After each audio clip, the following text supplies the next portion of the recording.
Question number 141।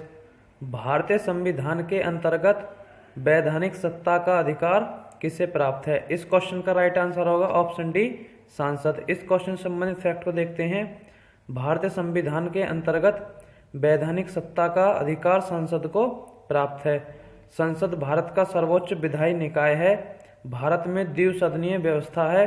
भारतीय संसद में राष्ट्रपति तथा 2 सदन लोकसभा और राज्यसभा होते हैं। नेक्स्ट क्वेश्चन देखते हैं। Question number 142। भारत में किस वर्ष खाद्य सुरक्षा और मानक अधिनियम पारित किया गया था? इस क्वेश्चन का राइट आंसर होगा ऑप्शन ए, 2006। इस क्वेश्चन से संबंधित फैक्ट को देखते हैं। भारत में खाद्य सुरक्षा और मानक अधिनियम 2006 में पारित किया गया था। इस अधिनियम का विस्तार संपूर्ण भारत में है। इस अधिनियम के तहत खाद्य आधारित मानक स्थापित करने तथा उनके विनिर्माण, भंडारण, वितरण और आयात के विनियमित करने आदि के लिए महत्वपूर्ण प्रावधान किए गए हैं। नेक्स्ट क्वेश्चन देखते हैं। Question number 143। निम्नलिखित में से कौन सा दिवालिया व संशोधन अक्षमता संहिता अध्यादेश 2018 की विशेषताओं में से एक है? इस क्वेश्चन का राइट आंसर होगा ऑप्शन डी, वित्तीय लेनदारों के रूप में अपनी स्थिति को पहचान कर घर खरीदारों को राहत। इस क्वेश्चन संबंधित फैक्ट को देखते हैं। दिवालिया व शोधन अक्षमता अध्यादेश 2018 में वित्तीय लेनदारों के रूप में अपनी स्थिति को पहचान कर घर खरीदार में राहत प्रदान करने की बात की गई है। साथ ही इस विधेयक में सूक्ष्म, लघु तथा मध्यम उद्योगों को राहत प्रदान करने की बात की गई है। नेक्स्ट क्वेश्चन देखते हैं। Question number 144। भारतीय संसद के संबंध में विषम का पता लगाइए। बजट सत्र, ग्रीष्म सत्र, मानसून सत्र या शीतकालीन सत्र? इस क्वेश्चन का राइट आंसर होगा ग्रीष्म सत्र। इस क्वेश्चन से संबंधित फैक्ट को देखते हैं।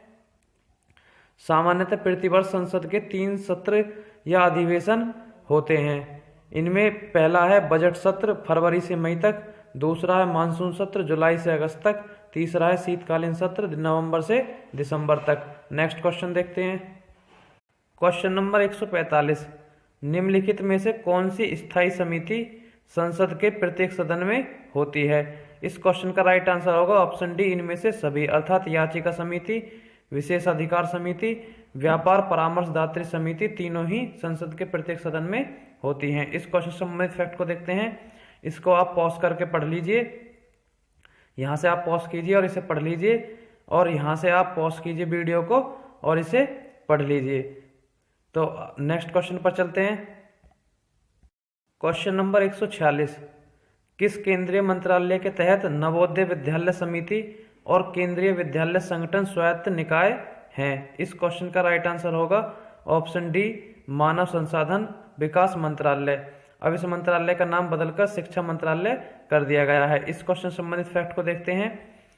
नवोदय विद्यालय समिति और केंद्रीय विद्यालय संगठन मानव संसाधन विकास मंत्रालय के तहत स्वायत्त निकाय हैं। नवोदय विद्यालय में कक्षा 6 से 12 तक सरकार मुफ्त और आवासीय सुविधा उपलब्ध कराती है। इस पर होने वाला व्यय मानव संसाधन विकास मंत्रालय से स्वीकृत होता है। केंद्रीय विद्यालय संगठन भारत में प्राथमिक और माध्यमिक शिक्षा का प्रबंध है, जो मुख्यतः भारत के केंद्र सरकार के कर्मचारियों के बच्चों के लिए बनाया गया है। इसकी शुरुआत वर्ष 1963 में हुई, तभी से यह भारत में केंद्रीय माध्यमिक शिक्षा बोर्ड से अनुबंधित है। नेक्स्ट क्वेश्चन देखते हैं। Question number 147। ओबीसी वर्ग में क्रीमी लेयर की पहचान करने के लिए नियुक्त समिति का नाम क्या था, जिसने 1993 में अपनी रिपोर्ट प्रस्तुत की और उसे स्वीकार कर लिया? इस क्वेश्चन का राइट आंसर होगा ऑप्शन सी, रामनंदन समिति। इस क्वेश्चन से संबंधित फैक्ट को देखते हैं। ओबीसी वर्ग में क्रीमी लेयर की पहचान करने के लिए नियुक्त 3 सदस्य समिति रामनंदन समिति 1992 ईस्वी थी, जिसने 1993 ईस्वी में अपनी रिपोर्ट प्रस्तुत की और उसे स्वीकार कर लिया गया। नेक्स्ट क्वेश्चन देखते हैं। Question number 148। भारत के पहले उप प्रधानमंत्री कौन थे और वह किस राजनीतिक दल के थे? इस क्वेश्चन का राइट आंसर होगा ऑप्शन ए, सरदार वल्लभ भाई पटेल। ये आईएनएस दल से थे। इस क्वेश्चन से संबंधित फैक्ट को देखते हैं। सरदार वल्लभ भाई पटेल देश के प्रथम उप प्रधानमंत्री थे। इनकी राजनीतिक पार्टी भारतीय राष्ट्रीय कांग्रेस अर्थात इंडियन नेशनल कांग्रेस थी। सरदार पटेल जी को भारत का लौह पुरुष के नाम से भी जाना जाता है। नेक्स्ट क्वेश्चन देखते हैं। क्वेश्चन नंबर 149, निम्न में से कौन सा भारतीय संसद का नियमित सत्र नहीं है? इस क्वेश्चन का राइट आंसर होगा ऑप्शन ए, ग्रीष्म सत्र। इस क्वेश्चन से संबंधित फैक्ट को देखते हैं। संसद भारत का सर्वोच्च विधायी निकाय है। भारतीय संसद में राष्ट्रपति तथा 2 सदन लोकसभा और राज्यसभा होते हैं। सामान्यतः प्रतिवर्ष संसद में 3 सत्र या अधिवेशन होते हैं। प्रथम है बजट अधिवेशन, द्वितीय है मानसून अधिवेशन, तृतीय है शीतकालीन अधिवेशन। राज्यसभा में एक वर्ष में 4 अधिवेशन होते हैं। नेक्स्ट क्वेश्चन देखते हैं। क्वेश्चन नंबर 150, किस वर्ष में भारत की राज्यसभा द्वारा क्षतिपूरक वनीकरण कोष विधेयक पारित किया गया? इस क्वेश्चन का राइट आंसर होगा ऑप्शन डी, 2016। इस क्वेश्चन संबंधित फैक्ट को देखते हैं। वर्ष 2016 में राज्यसभा द्वारा क्षतिपूरक वनीकरण कोष विधेयक पारित किया गया। इस विधेयक को राज्यसभा में केंद्रीय वन एवं पर्यावरण राज्य मंत्री अनिल माधव दवे ने पेश किया था। इस विधेयक को लेकर विपक्ष के नेता गुलाम नबी आजाद और उपनेता आनंद शर्मा ने आपत्ति व्यक्त की और कहा इस विधेयक को आम सहमति से पारित कराया जाए। नेक्स्ट क्वेश्चन देखते हैं। क्वेश्चन नंबर 151, भारत की संचित निधि से धनराशि व्यय की जा सकती है। इस क्वेश्चन का राइट आंसर होगा ऑप्शन बी, संसद की मंजूरी से। इस क्वेश्चन से संबंधित फैक्ट को देखते हैं। भारतीय संविधान के अनुच्छेद 266 के तहत स्थापित संचित निधि ऐसी निधि है जिसमें राज्यों को करों एवं शुल्कों से उनका अंशदान देने के बाद जो धन शेष बच जाता है उसे जमा किया जाता है। यह भारत की सबसे बड़ी निधि है जो कि संसद के अधीन रखी गई है। इससे धन संसद की मंजूरी के बिना नहीं निकाला जा सकता। इस क्वेश्चन से संबंधित फैक्ट पूरे होते हैं। नेक्स्ट क्वेश्चन देखते हैं। क्वेश्चन नंबर 152, भारत की समेकित निधि वह निधि है जिसमें भारत सरकार द्वारा या उसकी ओर से प्राप्त सभी धन जमा किए जाते हैं। इस क्वेश्चन का राइट आंसर होगा ऑप्शन बी। इस क्वेश्चन से संबंधित फैक्ट को देखते हैं। आप इसे पॉज करके देख लीजिए। नेक्स्ट क्वेश्चन देखते हैं। क्वेश्चन नंबर 153, भगोड़ा आर्थिक अपराधी विधेयक 2017 किस मंत्रालय द्वारा पेश किया गया? इस क्वेश्चन का राइट आंसर होगा ऑप्शन डी, वित्त मंत्रालय। इस क्वेश्चन से संबंधित फैक्ट को देखते हैं। भगोड़ा आर्थिक अपराधी विधेयक 2017 भारत केंद्र सरकार के वित्त मंत्रालय द्वारा पेश किया गया। ज्ञात रहे कि जुलाई 2018 में इस विधेयक को संसद द्वारा पारित कर दिया गया। इसके अनुसार भगोड़ा आर्थिक अपराधी ऐसे व्यक्ति हैं जिन्होंने अनुसूचित अपराध किया है जिसमें 100 करोड़ रुपए या उससे अधिक की रकम सम्मिलित है। वे भारत देश छोड़कर किसी अन्य देश में फरार हैं एवं भारत में दंडात्मक अभियोजन से बचने या उसका सामना करने हेतु भारत आने से इनकार करते हैं। नेक्स्ट क्वेश्चन देखते हैं। क्वेश्चन नंबर 154, सूचना का अधिकार अर्थात आरटीआई राइट टू इंफॉर्मेशन अधिनियम किस वर्ष में लागू हुआ? इस क्वेश्चन का राइट आंसर होगा ऑप्शन बी, 2005। इस क्वेश्चन से संबंधित फैक्ट को देखते हैं। सूचना का अधिकार अधिनियम भारत की संसद द्वारा पारित एक कानून है जो 12 अक्टूबर 2005 को लागू हुआ।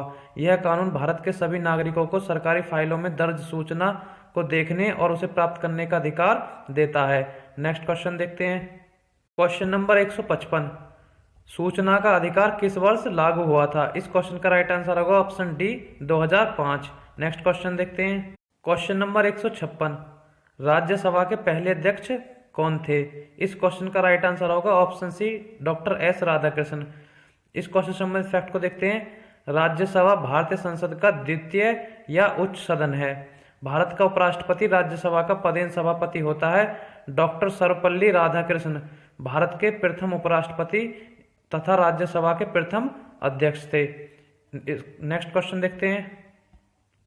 क्वेश्चन नंबर 157, राज्यसभा की सदस्यता पाने के लिए न्यूनतम आयु क्या होनी चाहिए? इस क्वेश्चन का राइट आंसर होगा ऑप्शन डी, 30 वर्ष। इस क्वेश्चन संबंधित फैक्ट को देखते हैं।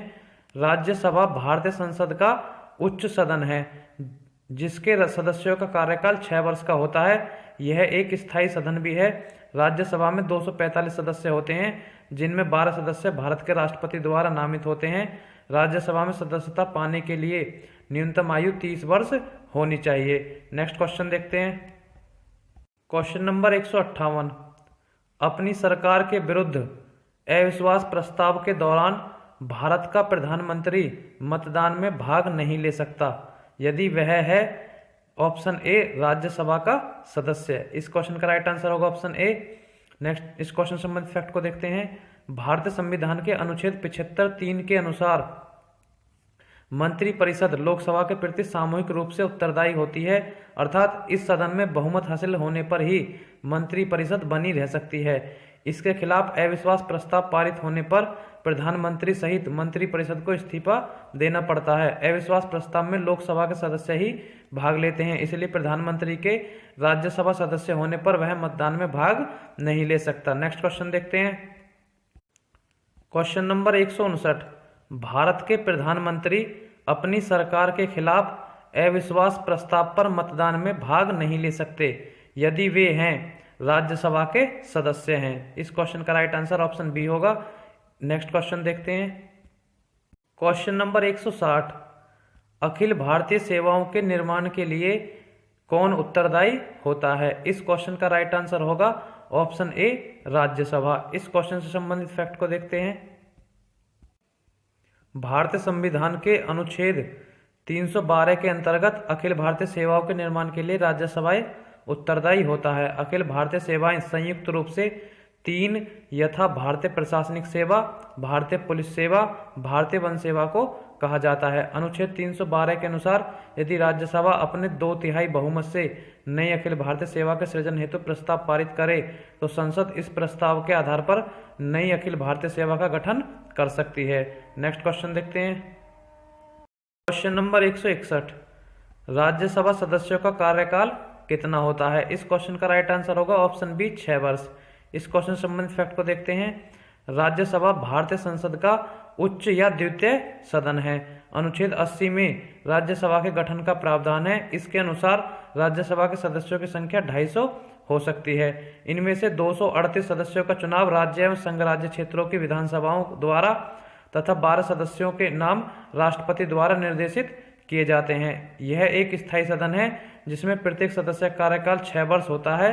प्रत्येक 2 वर्ष के बाद 1/3 सदस्य पदमुक्त हो जाते हैं। नेक्स्ट क्वेश्चन देखते हैं। Question number 162।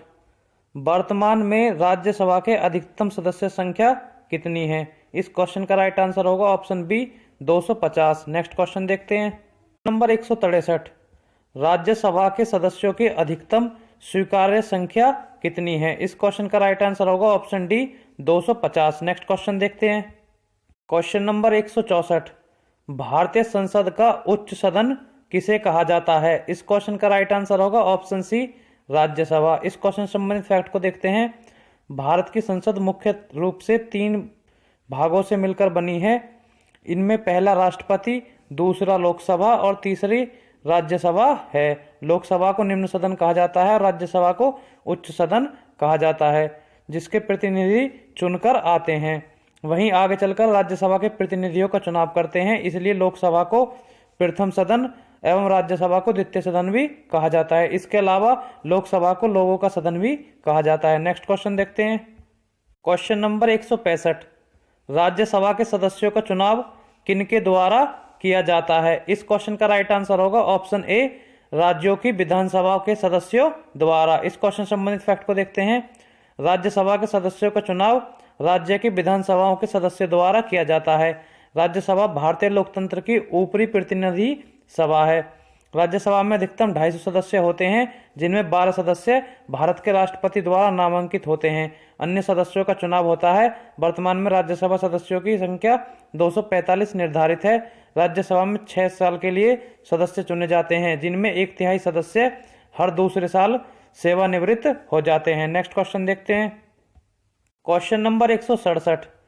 सांसद स्थानीय विकास योजना के तहत प्रत्येक सांसद को उनके अपने क्षेत्र के विकास करने के लिए निर्धारित वार्षिक राशि कितनी है? इस क्वेश्चन का राइट आंसर होगा ऑप्शन ए 5 करोड़।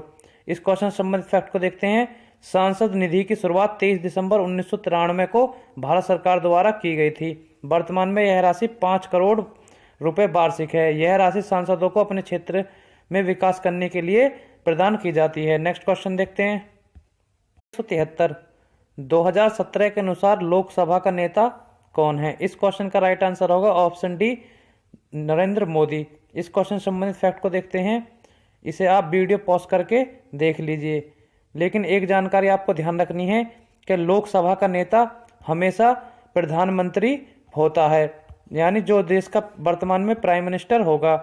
लेकिन यदि प्राइम मिनिस्टर लोकसभा का सदस्य न होकर राज्यसभा का सदस्य होगा, तब उस स्थिति में प्रधानमंत्री जिसे नियुक्त करेगा लोकसभा के सदस्य को, वही लोकसभा के सदन का नेता होता है। इसे आप पॉज करके देख लीजिए। नेक्स्ट क्वेश्चन देखते हैं। क्वेश्चन नंबर 174, मंत्रिपरिषद सामूहिक रूप से किसके प्रति उत्तरदायी है? इस क्वेश्चन का राइट आंसर होगा ऑप्शन ए, लोकसभा। इस क्वेश्चन संबंधित फैक्ट को देखते हैं। अनुच्छेद 75(3) के अनुसार मंत्रिपरिषद लोकसभा के प्रति सामूहिक रूप से उत्तरदायी होती है। लोकसभा सदस्यों की अधिकतम संख्या 552 हो सकती है। वर्तमान में लोकसभा की सदस्य संख्या 545 है, जिसमें 530 सदस्य 28 राज्यों से एवं 13 सदस्य 8 केंद्र शासित प्रदेशों से व 2 सदस्य आंग्ल भारतीय राष्ट्रपति द्वारा मनोनीत होते हैं। नेक्स्ट क्वेश्चन देखते हैं। नंबर 175, लोकसभा के सदस्य के रूप में योग्य होने के लिए आवश्यक न्यूनतम आयु क्या है? इस क्वेश्चन का राइट आंसर होगा ऑप्शन ए, 25 वर्ष। इस क्वेश्चन संबंधित फैक्ट को देखते हैं। संविधान के अनुच्छेद 84 में संसद के सदस्यों की योग्यताओं का उल्लेख है। इसके अनुसार लोकसभा के सदस्य बनने के लिए न्यूनतम आयु 25 वर्ष होनी चाहिए। नेक्स्ट क्वेश्चन देखते हैं। क्वेश्चन नंबर 176, लोकसभा के लिए निर्वाचित होने के लिए न्यूनतम उम्र क्या है? इस क्वेश्चन का राइट आंसर होगा ऑप्शन डी, 25 वर्ष। नेक्स्ट क्वेश्चन देखते हैं। क्वेश्चन नंबर 177, लोकसभा की अधिकतम सीटों की संख्या क्या है? इस क्वेश्चन का राइट आंसर होगा ऑप्शन ए, 552। इस क्वेश्चन संबंधित फैक्ट को देखते हैं। लोकसभा को भारतीय संसद का निम्न सदन या प्रथम सदन कहा जाता है। प्रथम लोकसभा गठन 17 अप्रैल 1952 ईस्वी को हुआ, जबकि इसकी पहली बैठक 13 मई 1952 ईस्वी को हुई। अनुच्छेद 81 और 331 में लोकसभा के गठन का प्रावधान है। मूल संविधान में लोकसभा सदस्यों की संख्या 500 निर्धारित की गई थी, किंतु वर्ष 1987 में बढ़ाकर अधिकतम 552 कर दी गई। 552 सदस्यों में 530 प्रत्यक्ष निर्वाचन द्वारा प्रदेशों से और 20 संघ राज्य क्षेत्रों से चुने जाते हैं। 2 सदस्य अनुच्छेद 331 के तहत राष्ट्रपति द्वारा आंग्ल भारतीय समुदाय से मनोनीत किए जाते हैं। लोकसभा एक अस्थायी सदन है। इसकी अवधि 5 वर्ष है। वर्तमान में लोकसभा सदस्यों की संख्या 545 है। नेक्स्ट क्वेश्चन देखते हैं। क्वेश्चन नंबर 178, लोकसभा में सदस्यों की अधिकतम संख्या कितनी है? इस क्वेश्चन का राइट आंसर होगा ऑप्शन ए, 552। नेक्स्ट क्वेश्चन देखते हैं। क्वेश्चन नंबर 180, लोकसभा सदस्यों के कार्यकाल की अवधि कितनी है? इस क्वेश्चन का राइट आंसर होगा ऑप्शन डी, 5 वर्ष। इस क्वेश्चन संबंधित फैक्ट को देखते हैं।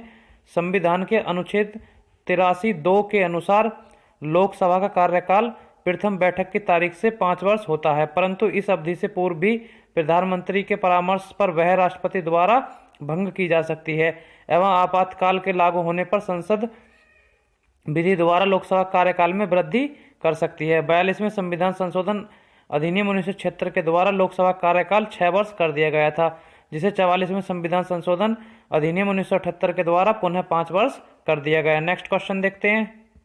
नंबर 182, भारत के संसद में लोकसभा के प्रथम अध्यक्ष कौन थे? इस क्वेश्चन का राइट आंसर होगा ऑप्शन बी, गणेश मावलकर। इस क्वेश्चन संबंधित फैक्ट को देखते हैं। भारतीय संविधान के अनुच्छेद 93 में लोकसभा अध्यक्ष और उपाध्यक्ष के पदों के बारे में प्रावधान है।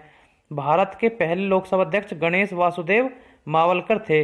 लोकसभा अध्यक्ष को संसद में मत देने का अधिकार नहीं है, वह केवल निर्णायक मत दे सकता है। नेक्स्ट क्वेश्चन देखते हैं। क्वेश्चन नंबर 183, लोकसभा में उन सदस्यों की कुल संख्या कितनी है जिन्हें राज्यों के विभिन्न क्षेत्रों से सीधे जनता द्वारा चुना जाता है? इस क्वेश्चन का राइट आंसर होगा ऑप्शन सी, 530।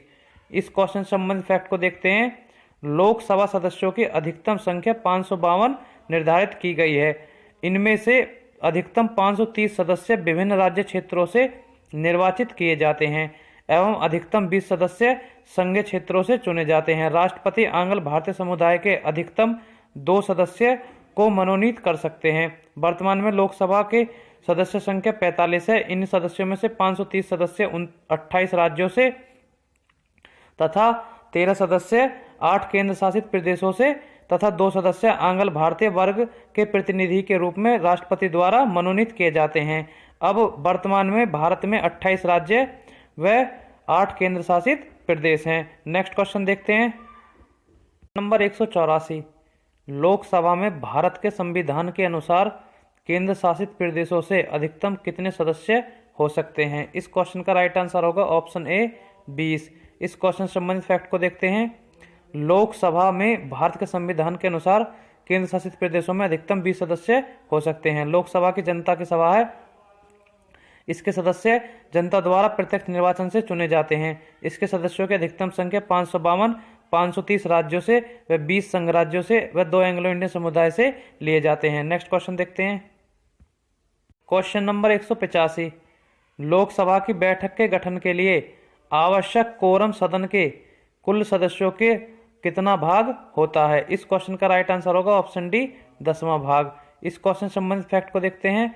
लोकसभा की बैठक के गठन के लिए आवश्यक कोरम अर्थात गणपूर्ति सदन के कुल सदस्यों का 10वां भाग होता है। अनुच्छेद 103 के अनुसार लोकसभा या राज्यसभा का कोरम कुल सदस्यों का 1/10 भाग होता है। मुख्य विपक्षी दल की मान्यता हेतु भी यही संख्या आवश्यक है। नेक्स्ट क्वेश्चन देखते हैं।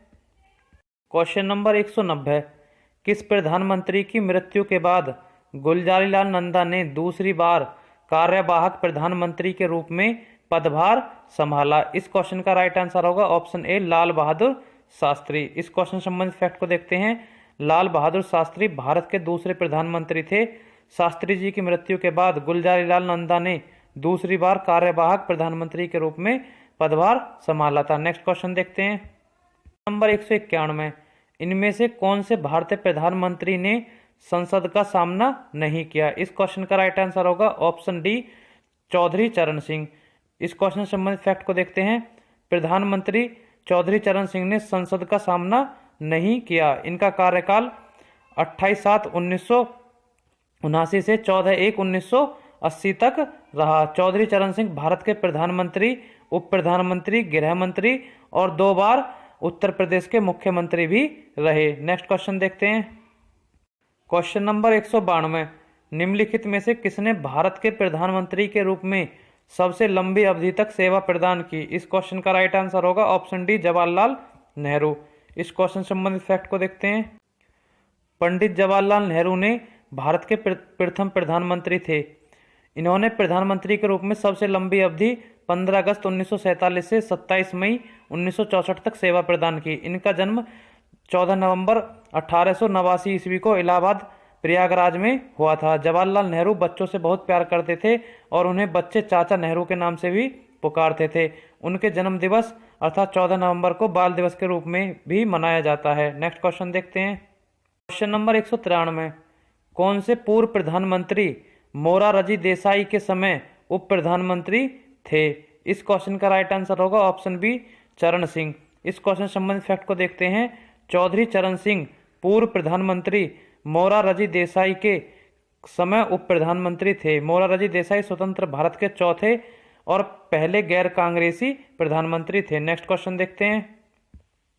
क्वेश्चन नंबर 194, एक व्यक्ति जो संसद के दोनों सदनों का सदस्य नहीं है उसे मंत्री परिषद के सदस्य के रूप में नियुक्त किया जा सकता है, किंतु उसे दोनों सदनों में से किसी एक का सदस्य कितने समय में होना होगा? इस क्वेश्चन का राइट आंसर होगा ऑप्शन बी 6 महीना। इस क्वेश्चन संबंधित फैक्ट को देखते हैं। अनुच्छेद 75 के अंतर्गत प्रधानमंत्री की नियुक्ति राष्ट्रपति करेगा और अन्य मंत्रियों की नियुक्ति राष्ट्रपति प्रधानमंत्री की सलाह पर करेगा। मंत्री परिषद में मंत्रियों की कुल संख्या, जिसमें प्रधानमंत्री भी शामिल है, लोकसभा के सदस्यों की कुल संख्या के 15% से अधिक नहीं होगी। कोई मंत्री जो संसद के दोनों सदनों का सदस्य नहीं है 6 महीने तक मंत्री बना रहेगा। 6 महीने बाद वह किसी भी सदन की सदस्यता ग्रहण करनी होगी, अन्यथा उसे त्यागपत्र देना होगा। नेक्स्ट क्वेश्चन देखते हैं। क्वेश्चन नंबर 195, प्रधानमंत्री श्री नरेंद्र मोदी लोकसभा में किस स्थान का प्रतिनिधित्व करते हैं? इस क्वेश्चन का राइट आंसर होगा ऑप्शन सी वाराणसी। इस क्वेश्चन संबंधित फैक्ट आप वीडियो पॉज करके देख लीजिए। Next question question number 196, Bharat के नियंत्रक और महालेखा परीक्षक किसके द्वारा नियुक्त किए जाते हैं? इस क्वेश्चन का राइट आंसर होगा ऑप्शन सी राष्ट्रपति। इस क्वेश्चन संबंधित फैक्ट को देखते हैं। भारतीय संविधान में अनुच्छेद 148 से अनुच्छेद 151 तक नियंत्रक एवं महालेखा परीक्षक अर्थात कैग से संबंधित प्रावधान किए गए हैं।